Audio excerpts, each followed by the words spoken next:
I'm Kevin Nelson. Here's a look at what's going on this week in the news. We begin with news from Brazil. Well, as seen on Catholic TV, Pope Francis arrived in Brazil July 22nd, making the first international trip of his pontificate to his native region of Latin America.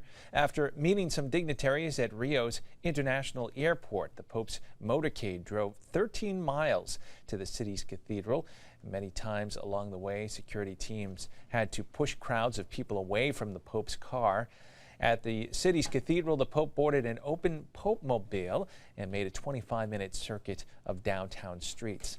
Following the Pope-mobile ride, he rode to a military airfield and boarded a helicopter that took him across the city to a meeting with officials at the governor's palace of Rio de Janeiro state.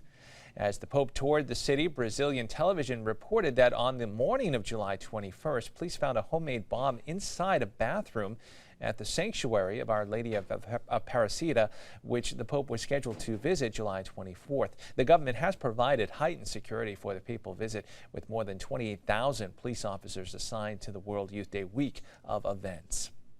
We stick now in Rio with World Youth Day 2013 underway. Many people may not know that World Youth Day has some very special intercessors that pilgrims and all Catholics alike can look to for inspiration. Rome Reports takes a closer look at the saints and special patrons of World Youth Day. One of the key words of World Youth Day is inspiration. Youths from all over the world come together to strengthen their faith and see the Pope. It's a time to find inspiration both from one's peers and from others who have experienced the joy of faith. In the words of Blessed John Paul II, it's about following the road of the cross. Before his resignation, and while preparations were still underway, Benedict XVI agreed that the event was to have 18 saints and blesseds as patrons, inspiring personalities, and intercessors for young pilgrims. Some of these figures are especially significant for Brazilian and South American Catholics, such as Our Lady of Aparecida, Brazil's patron saint.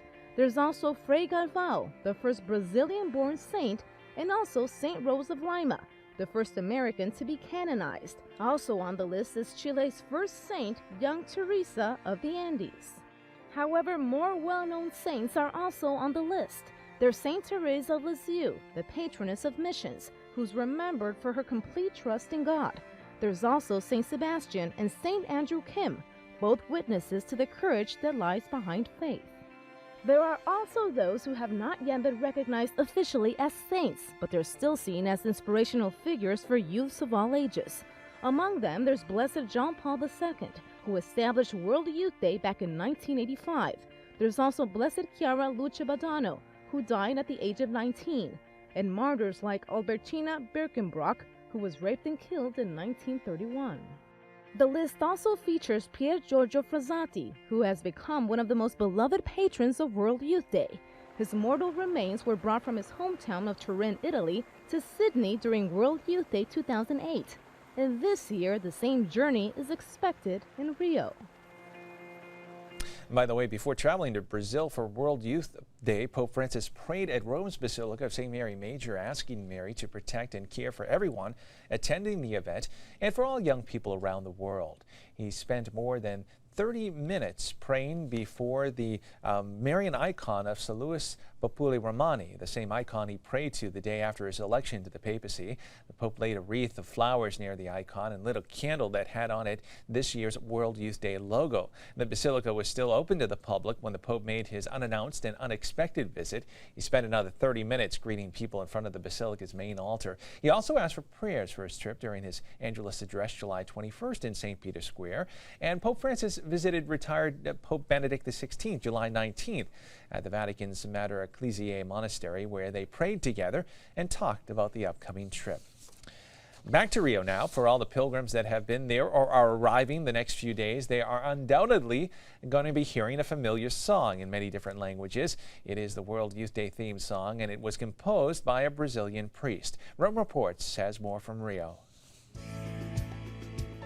The official hymn for World Youth Day 2013 has versions in many languages. In Spanish, a group of 25 artists coming from 11 countries in Latin America have arranged a theme composed by Brazilian priest José Cândido. desde siempre con el signo del Redentor. Hope of the Dawn, as its title goes, was officially released in Brazil on September the 14th, 2012. Since then, versions in many languages have been prepared.